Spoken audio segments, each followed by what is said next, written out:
Wealth Without Wall Street Tribe. I'm so glad to introduce you today, Miss Emma Powell, joining us live. So glad to have you. Yeah, thank you. My cheeks already hurt because we're laughing so much. don't, Oh, don't ask me anything funny. okay, good. Then, I have the privilege of always asking the hard questions. Let's talk about when your husband got laid off for the third time. Oh boy, yeah. Okay, well, first I need to tell you all about my childhood and how I was raised. Exactly. Yeah, no, let's jump right into it. So he was laid off the third time. We were living in Salt Lake City because he'd been laid off. We relocated to Salt Lake City, and he calls me up on the phone. He had just decided the weekend before that he was going to quit his job. And we didn't know how we were going to make it work, but we knew we had enough passive income coming in that we would be okay. And the second time he got laid off was this total panic attack, fear thing. And then on Saturday over the weekend, we decided with our business partners, let's start a capital raising fund and let's make an exit plan. And he was going to quit his job the end of January. I think this was like a week before Thanksgiving. And so 3 days later, he calls me up and says, I've been trying to get a hold of you for a couple of hours. I just got laid off. I'm like, you are kidding me. I said, now you get a severance and we can collect unemployment while you're looking for another job, because you don't really want another job, but you have to look for another job if you want unemployment. So it was almost like this synchronicity of events where the contrast between the second time I get laid off, when I felt like I got 6 kids, I don't know how I put him in this position to be the sole income earner for so many families, I have so many people, and I make a couple, $30,000 a year taking photos part-time. And I felt like I had contributed to the panic and the desperation that we were in 2017. But the difference between that and 2022, we'd already decided he was going to quit. It's like, hey, we have enough passive income now. Yeah, we don't need to go back. And that was really our project between 2017 and 2022, was to make him not only layoff proof, but after our first year of real estate investing, I felt like he was layoff proof, but he would still need to go find another job. It just wouldn't be this panic attack, to realizing like this has enough money to not only make us layoff proof, but that I don't ever have to go back to work again, and we can retire him in 5 years. That was the difference of starting with no properties, going to the point where my husband's basically retired. All right. So the layoff proof idea is something we need to break down a little bit, because I don't know if I've heard it said that way. So give us the keys, the big things that you guys started putting in place to become layoff proof. Well, we had already been doing like the smart things in personal finance, but I felt like what we were really missing was a robust investing plan that wasn't just investing for retirement at 65, but an early retirement plan. And I think in 2017, I just wanted it to get to the point where when he lost his job, we wouldn't be digging into the emergency fund. So we had no debt.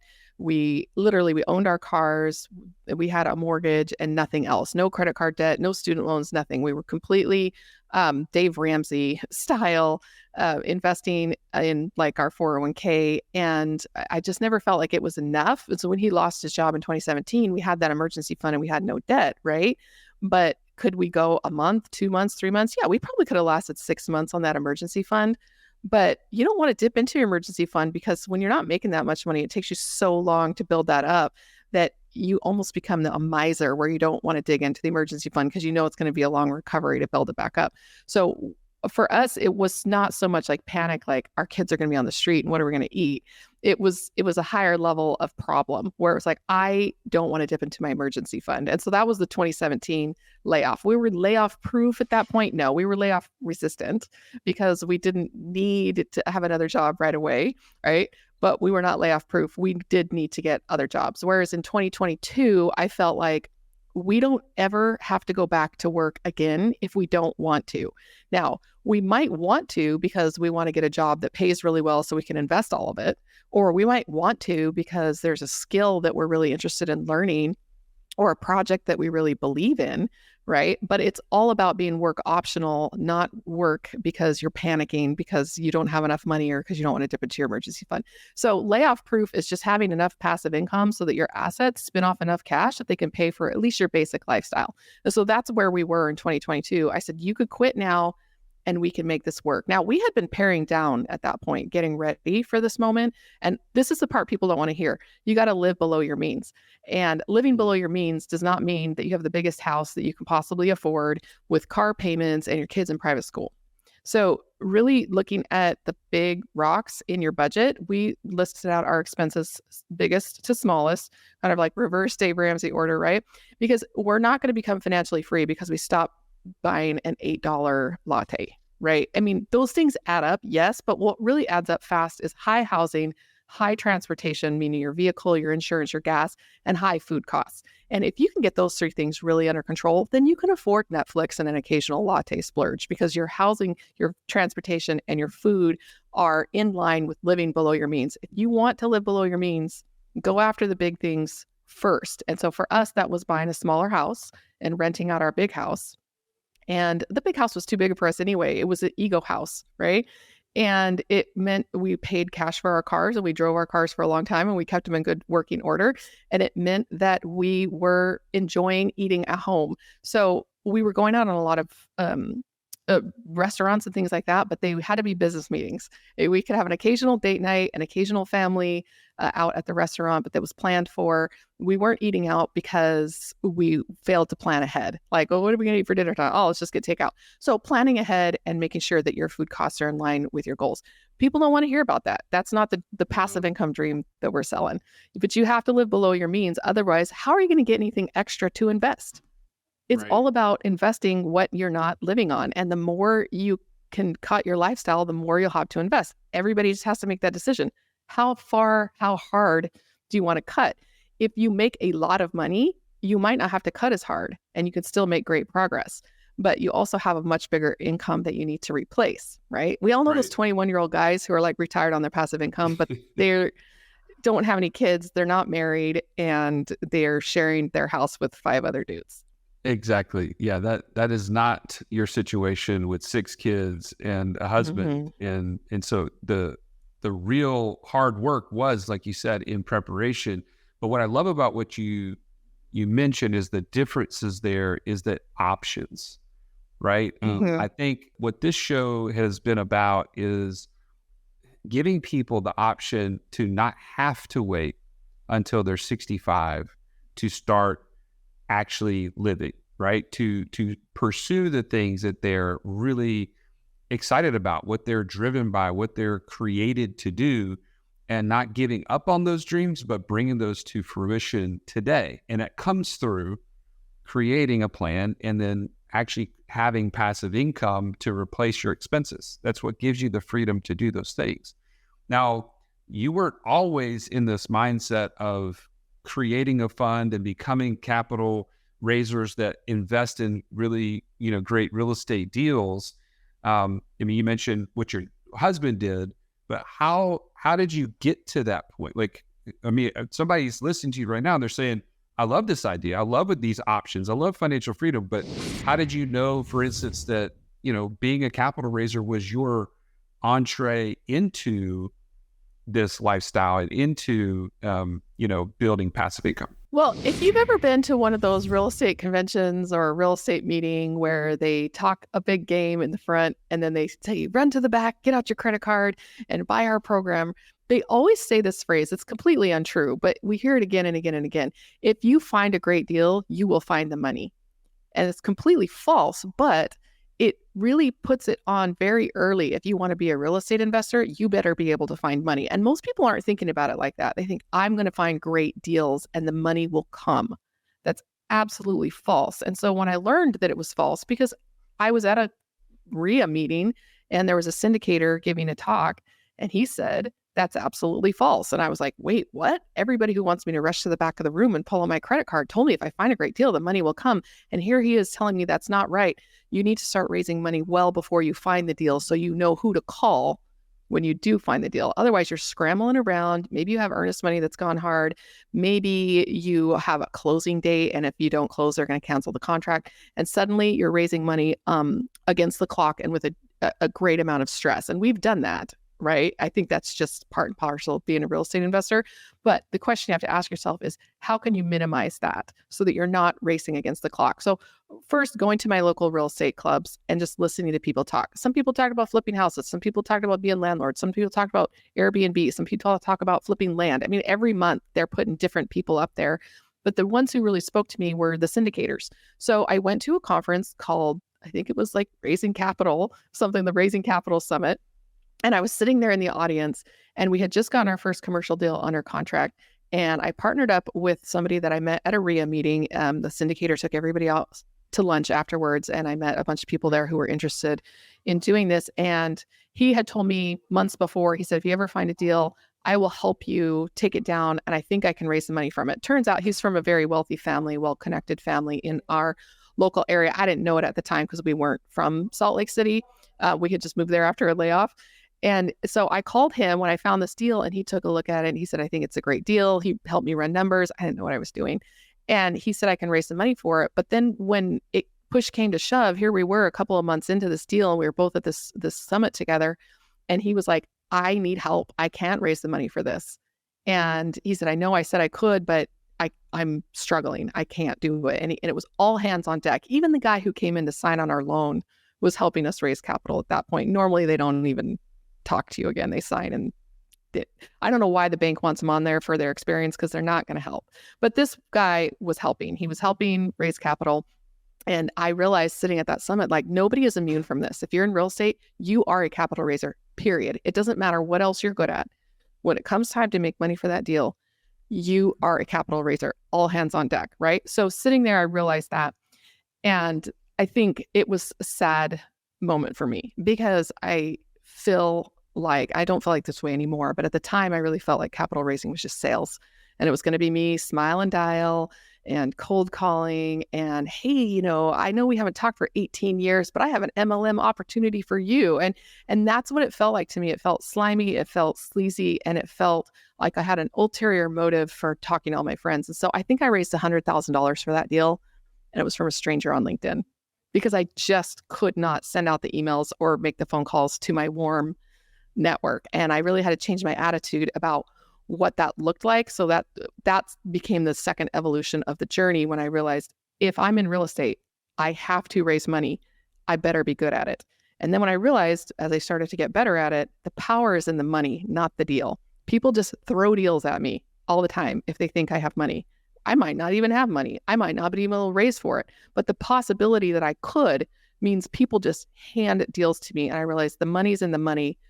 The power's in the money. It's not in the deal. How did you know it's even possible to do this? I mean, we kind of skipped over that from the beginning. You mentioned that you were getting paid $30,000 a year to take photographs, and all of a sudden we jump forward into you're being at real estate investment conferences and going to the local real estate investment association meetings, and you're out there doing this first deal, raising $100,000. But how did you even know that you had it in you? I think that's the question that so many people would have, is what does it take to be successful? How did you know it was possible? Well, there was a snowy night in 1976 when my mom went into labor. No.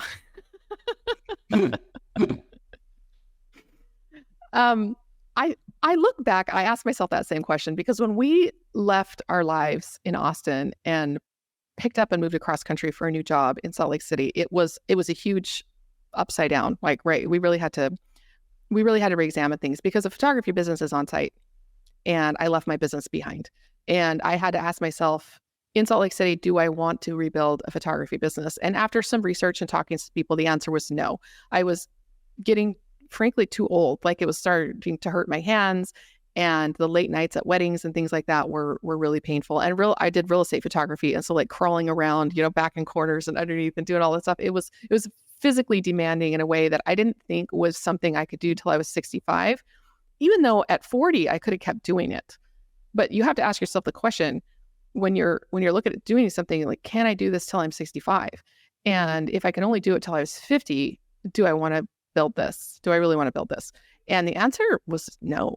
And so I started going to a lot of business networking meetings, like beer and bagels or business and bagels or whatever they call it, right? Just on meetup.com. And I ended up at one of those places where it was like, run to the back of the room, give me a credit card. And I felt a little bit duped when we were there, because here I was showing up thinking it was going to be like massage therapists and insurance sales guys and chiropractors who needed some help with their business. I had a degree in entrepreneurial management. I had just graduated about 3 months before my husband got laid off in 2017. So maybe I could build a new business. I didn't want to go get a job. I had 6 homeschooled kids. I never wanted to work more than part-time. And so getting a W-2 working part-time, full-time was not an option. And so I was just trying to build a business, helping other business people do their social media marketing, keep their books, like all the things that they don't know how to do, right? Because they're maybe good at insurance salespeople, but they don't know how to keep their books. So I just ended up at one of these meetings and I walked out of it kind of upset. The person who invited me, I felt like was like, hey, I got an MLM opportunity for you, right? But when I got home, I started thinking about real estate and maybe I should just get a couple of rental houses and do this. And looking back at that moment, I thought, obviously I'm not going to run to the back of the room and pay 20 grand for this, amazing education that's going to turn my life around. And I started thinking about the real estate investors that I knew in Austin who had presented us with opportunities that we were not ready for, that we turned down. And I started to realize, like, actually, I know kind of a lot of real estate investors now that I think about it. People who own rental houses, people who are flipping. One of our neighbors built Class A indoor climate controlled storage units. And he said once at a block party, probably 10 years before, he said, I'm to the point where like making money is so easy. It's just not even a challenge anymore. I really need to do something else because he just had so much passive income from his storage units. And every once in a while he'd call us and he'd say, that last week actually is crazy. Yeah. I'm just like, so boring. Okay, thanks a lot. Making money so boring. And he went back to school and became a family therapist when he was 50. And then we had another friend, his uncle's actually Bob Allen, the guy who wrote No Money Down. And at the time, he was asking me to come help him in his real estate investing business. And so he was teaching me a little, and I just wasn't ready. I wasn't comfortable with what was some of the stuff. And he'd asked us for a hard money loan because he was a very good friend of ours. And we had mentioned that we'd been saving up money because 2008, right? And he said, well, do you like to put that in a real estate deal and I'll pay you 10% on it? And we just didn't feel comfortable. We're like, that's a lot of money. All your eggs in one basket, 10%, that's high. It sounds like risky, right? The higher the return, it turns out 10% is low for hard money loan, but I didn't know that at the time. So when I'm sitting there in Salt Lake City and I'm thinking to myself, like, maybe I should start a real estate business, I start thinking back about all these people that I knew who were already doing it. And I knew what a hard money loan was. And so when I started researching this organization that wanted me to run to the back of the room, I found Bigger Pockets and I found real estate investing association clubs. And so I just started going to those. I mean, why would I spend 20 grand when I could spend $150 a year? I'm not going to pick the difficult fruit until I pick the low-hanging fruit. So I just went after the low-hanging fruit. Bigger Pockets is free. RIAs are super cheap. So I just joined all that and just started going. And I felt like if I ever got to the point where I wanted to spend 20 or 30 grand on education, it better be because I did a deal and I made money off of a deal. And then I would use that to further my education. But that was not going to start there, right? So that was really the evolution of going from a photographer, graphic designer. And plus the house that we had in Texas was a total gut remodel. I mean, I just put pictures of that on LinkedIn this morning and people are just laughing because my kids are standing there holding like nail guns, framing guns and all the drywall everywhere. And we had completely redone that house. And so we knew construction. We grew up in very handy families. My dad built our house. My husband's family completely redid their house when he was a little kid. And so that kind of stuff didn't scare us. And I felt like, well, I already know construction, at least sort of. I mean, I'm not an expert, but I know it pretty well. And so taking over an old building and fixing it up was not scary to us because we had those remodel experiences behind us. So it just kind of all started to coalesce into this. I'm a photographer, a graphic designer, a marketer. If I went out and got a job, I'd be making maybe 60, 70K a year. But if I go out and become a real estate investor, I can make 200, 300, 400K a year. And that is so much of a delta that no matter how hard it was and how much I didn't know, I felt like I needed to learn it. I could have gone to medical school and become a specialist to do that, or I could just go become a real estate investor with free education. I mean, which one are you going to pick? Well, for me, it'd be easy because I can't even spell science. So I would have to go that route. If that's the only two options we have, right? Like I've not done the capital raising either, but I would think, pretty confident science was not going to be the strategy. Biochemistry. Yeah. If you've listened to our show for any length of time, you've heard us talk about infinite banking and how we were able to use that concept to create over $50,000 a month in passive income. But It's just not that easy to figure out, how does this all connect into my own personal system? Stallion, that's why we created the passive income operating system, bro. It shows you how to turn active income into passive income. It makes all the steps come together. If you would like to get access to it as a podcast listener, we've never given this away in public before, go to what'swhatwallstreet.com/PIOS. There was nothing worse than walking into class when you're in school and the teacher saying, pop quiz day. Why? Because you were unprepared. Are you unprepared though for financial freedom?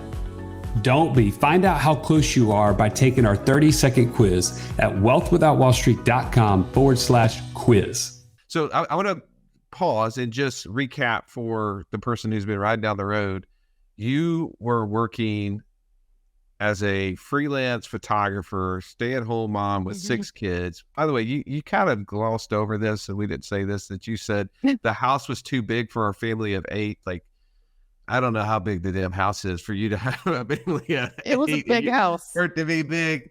Oh my goodness. But you start doing this, and you've also said that the power is in the money. Those who have the money can do it. So you started saying, I need to invest time in my education, and the ROI, the return on that information was it was equal to going and getting a specialist degree, going into medical school for 12 years in essence to become a physician or a surgeon. Yep.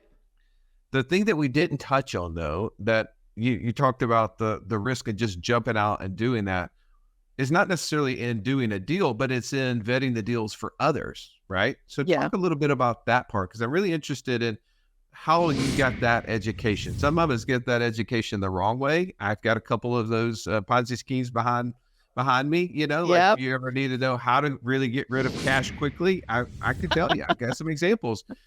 How, for you though, did you go through that process of vetting deals? I knew what Ponzi schemes were. And so I knew how to stay away from them. We had a friend of ours invite us to invest in something he was doing many, many years ago. And I opted out of it because it seemed weird. They wouldn't take a Gmail address. I looked up the guy's name, and he had an interview talking about how the SEC was on a witch hunt. I didn't even know what the SEC was at that point, but I sure was looking it up. That was where I learned the term Ponzi scheme. And I sat back from that. I was like, I think this guy's running a Ponzi scheme. And I told our friend, like, I'm not going to invest in this. This doesn't seem safe, right? And a couple of months later, he sent all of us an email and say, yes, it ended up being a Ponzi scheme. I lost 10 or 20 grand.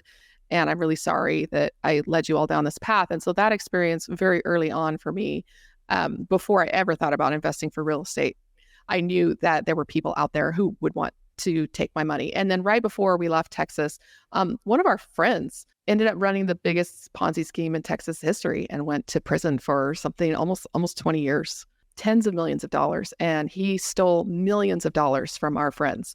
And we never invested with him, even though our friends were like, oh, we're making such great returns. You should totally get into this. And like I said, we had our 100 grand saved up, and we had opted out of it because it was just, I didn't think that was a Ponzi scheme. It ended up being much worse than I thought.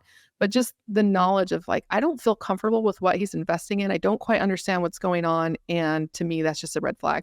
So when I got into real estate, coming off of those experiences, I knew that it was very easy for people to get their education from the wrong source. And so I'm going after the right sources. How can you lose if it's $150 a year RIA fee, right? Is it the highest quality education because they're just looking for speakers? I don't know. You have to be a good sifter. When you're in a low barrier of entry, you have to be able to sift through people who are just spending $150 a year and people who are really out there doing the business. So if you become a good sifter of information and a good sifter of people, vetting people, then for me, it wasn't that big of a deal. You take the good with the bad. And so being able to go out and learn how to vet a deal, to me, was sitting in these classes month after month and thinking to myself, well, they're telling me if I want a single family house that I should be vetting a deal every single day. Every day, find something on the MLS, find something from a wholesaler and vet a deal every single day. That means like run the numbers. The Bigger Pockets has a great calculator for that. I ran it through that. I developed a little bit of my own spreadsheet. I love spreadsheets, but I don't like the research that I need to do to find the numbers to put in the spreadsheet, garbage in, garbage out.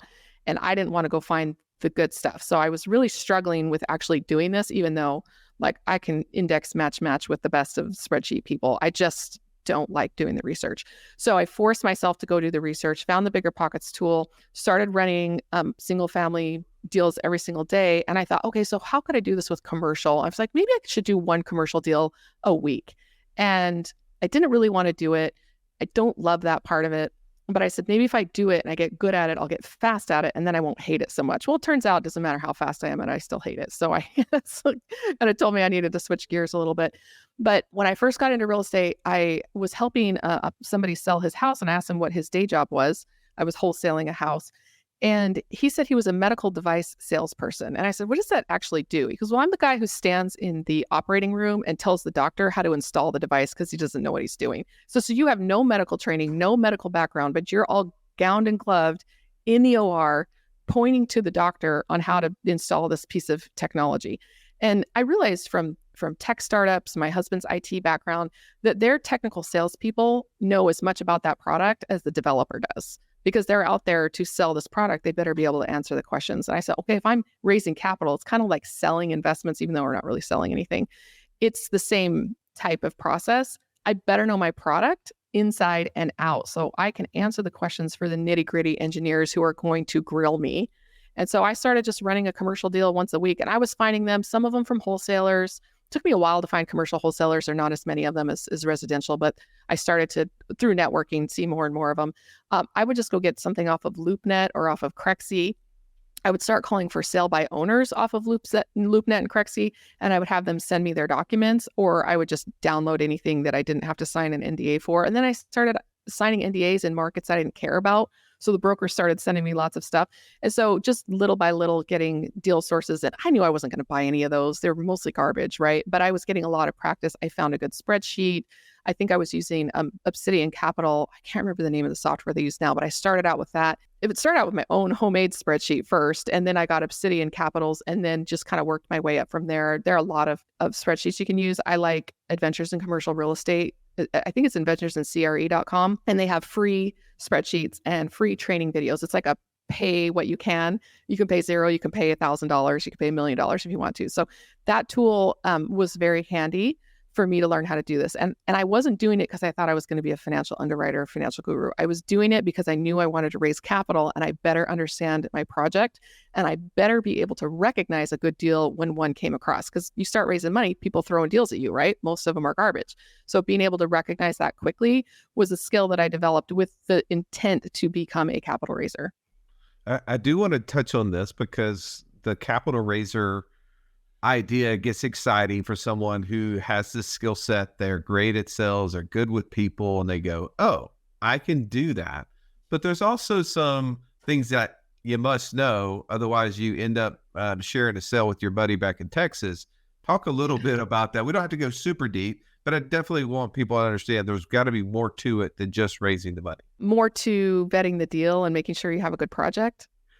More to what do you have to do after raising the money than just raising money? How do you actually get paid for raising the money? But there's got to be more to it. What are the responsibilities that you as a capital raiser have in order to be compliant? So I opted out of getting a securities license. And the reason why is because it's too difficult to find a broker who will allow you to raise money for real estate syndications, because you have to have your license hung with a broker.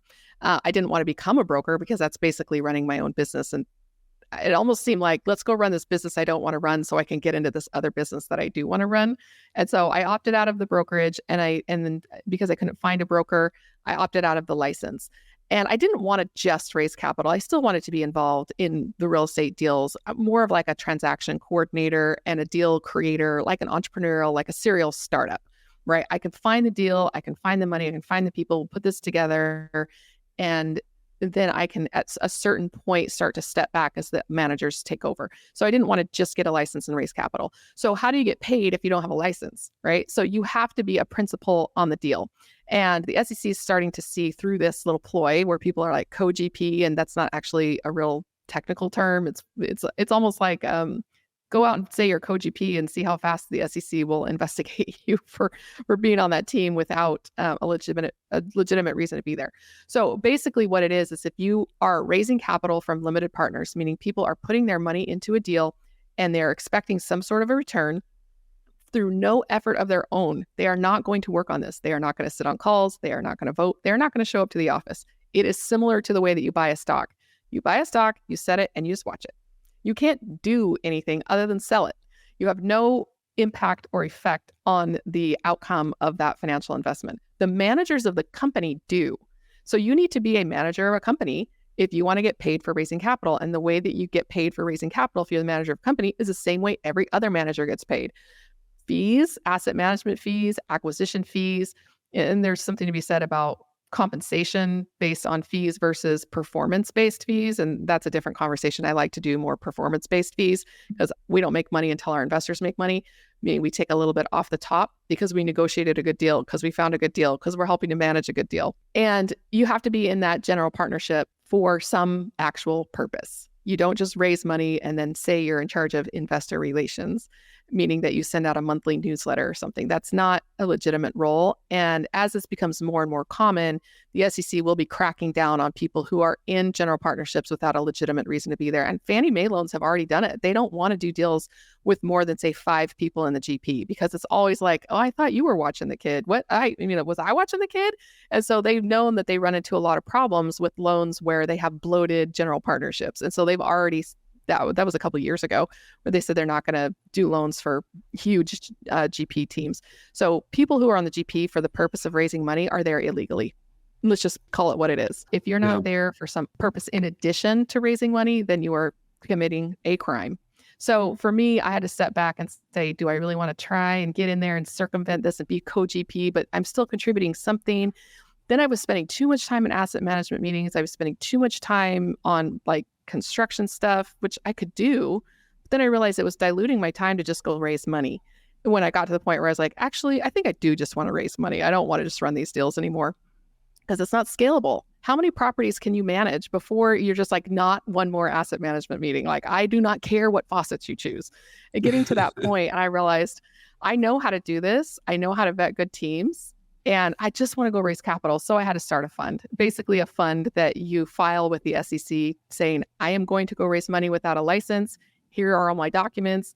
You can check on me whenever you need to, keeping everything on the up and up. And starting a fund is expensive. And so that's why it kind of took me so long to get there, because I didn't actually know if that's what I wanted to do full time. So I had to do the projects and then raise capital for those projects until I got to the point where I said, I'm just going to raise the capital. And I'm not going to be a frontline asset manager anymore. You still have to manage the asset as a fund manager, but it's not so much like picking out which contractor you're going to use and picking out flooring or any of that. It's a higher level of management than that. Well, I love the way that you laid this out, because the way in which you think about a GP team on any deal, or even within your fund, there are people that have certain roles, certain things that they're really good at, certain things that they want to focus on. And for the person who's listening to you, somebody is listening saying, that's exactly what I want to do. What Emma's talking about, I want to be Emma in my own deal. But there's other people that are like, maybe there's something else within that GP, team that I might be better at. Like, so who in your mind, this is kind of how we'll wrap up the today, is who needs to be on that team for you to have a successful investing fund or investing group to be successful? Well, we'll start out with the necessary minimum, right? You need someone to sign on the loan. They have to have a net worth equal to the amount of money being borrowed. And this can be one person or it can be a group of people. They can form an LLC and come in and basically be a key partner. As long as the entire group, the entire GP, has a net worth of what they're borrowing, then they can sign on that loan. In addition, they'll want somebody with similar experience to the asset that's being purchased, which is why I made the joke earlier about when you put a KP on your team and he signs on your loan and then he just walks away. I don't know why they want that guy there, because he doesn't do anything. And I think that if banks knew how little they did with rescuing a deal that's in trouble, they would be appalled. And so but you got to have that guy in there. So the rich guy who's going to put his balance sheet up, he's called the key partner. And can that key partner get paid for the GP because he's putting just his, and it's ultimately because he's taking the risk. That's why he can be a part of the deal. Yeah, Okay. and there is risk there, but on these sizes of properties that we're doing, most of the loans are non-recourse. He's not giving a personal guarantee. His risk really is getting on a lender's bad side if he's had a foreclosure or something gets under the DSCR that it should have. We had a problem with one of our KPs who he had signed on another deal and their DSCR had fallen below the lender threshold during COVID. And he stepped in and helped turn that one around and they got the DSCR back up. But because he was on that list, we were going after the same lender and they're like, we're not going to lend to this guy again. So there is some risk there on being associated with a deal that's not doing well, but it's not a personal guarantee. And lenders don't have like a bad boy list that they share. It was just a coincidence. It was the same lender on the deal we were trying to do with him versus the deal he was already on. So most of them can continue to sign on loans long after they've had a default or a foreclosure or something go wrong because there's lots of lenders to choose from. Is there any limit to the number of deals? So could that same KP go and sign on 3 other deals in the next month? I'm just using blank numbers here. So there's somebody listening that's like, wait a second, I just found a potential way to produce passive income because I built up, a $20 million net worth.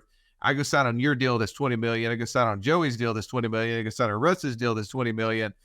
But I only have $20 million net worth and I just signed for $60 million. Is that possible? It is possible. And the thing about commercial lending, it's not as regulated as residential. You see mortgages are kind of the same. They get a little vanilla, but commercial loans are all over the place. Some of them are going on global cash flow. Some of them are going on net worth. It really just depends on the lender. And so they're all going to have their different underwriting criteria for what that balance sheet should look like and what else can be on that balance sheet. They will ask for a personal financial statement for everybody signing on that loan, which will have all of your assets and all of your liabilities. And so if you've signed on a loan, that would go on your liability sheet and they'll look at it and they'll say, if you are overextended, they will say you need to go find another guy.